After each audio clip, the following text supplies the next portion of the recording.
अस्सलामु अलैकुम नाज़रीन। 50-60 साल पहले अरबों के पास दौलत नहीं थी। तेल निकला तो हालात बदलना शुरू हो गए, दौलत की फरावानी हो गई, अरबों की बड़ी बड़ी सरमायाकार कंपनियां बन गईं। हाल ही में मुत्तहिदा अरब अमारात ने इसराइल को तस्लीम किया है। अमेरिकी सदर के ऐलान के बाद दोनों मुल्कों के वज़राए की मुलाकातें हुई हैं। इसराइली खुफिया इदारे मोसाद के सरबराह यूसुफ कोहन ने यूएई का दौरा भी किया है। रोजनामा जंग में शायद मजहर बरलास अपने कॉलम में लिखते हैं कि इस दौरे के बाद अरब अमारात ने बयान जारी किया है कि इसराइल के साथ हमारा इत्तेहाद ईरान के खिलाफ नहीं। कई सालों की मेहनत से अमेरिका और इसराइल ने खित्ता अरब में कई ममालिक को खंडरात में तब्दील किया, इनके माली हालात को कमजोर तरीन किया।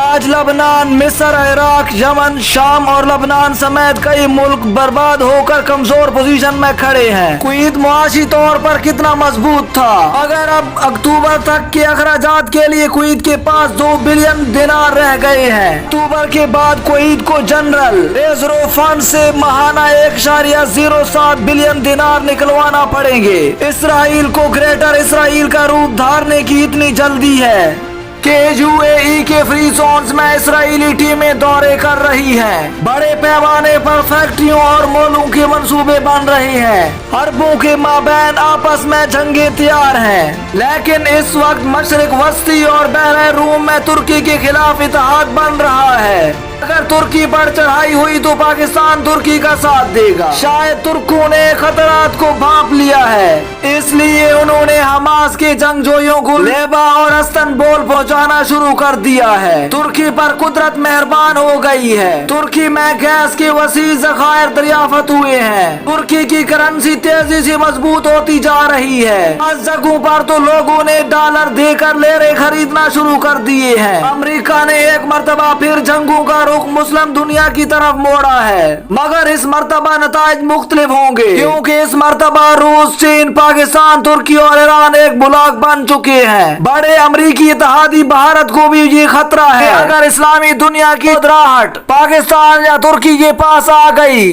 तो फिर कश्मीर क्या बाकी हिंदुस्तान को भी संभालना मुश्किल हो जाएगा। चीन की ख्वाहिश है कि इस्लामी दुनिया की सरबराही इसके अजीम दोस्त पाकिस्तान के हिस्से में आ जाए।